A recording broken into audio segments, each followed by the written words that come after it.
Imagine effortlessly launching an e-commerce business, selling products without ever touching inventory.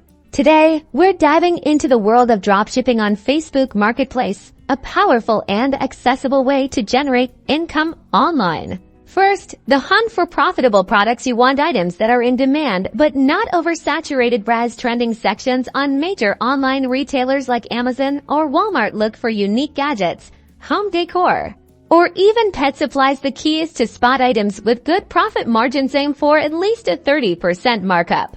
Once you've identified a winner, it's time to create your Facebook Marketplace listing. Use high-quality images from your supplier. Craft a compelling title that highlights benefits, and write a detailed description that answers potential customer questions. Be honest about shipping times, as this is crucial for dropshipping.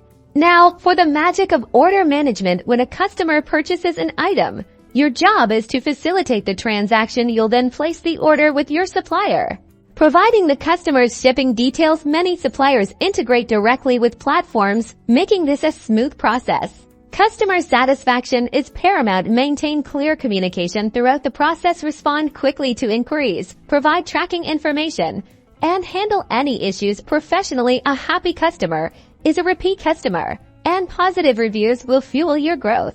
Dropshipping on Facebook Marketplace removes the barriers to entry for e-commerce by focusing on product research, effective listings, and excellent customer service. You can start building your online business today without the hassle of inventory. Remember, success in dropshipping comes with learning and adapting. So, go ahead, explore, and start selling.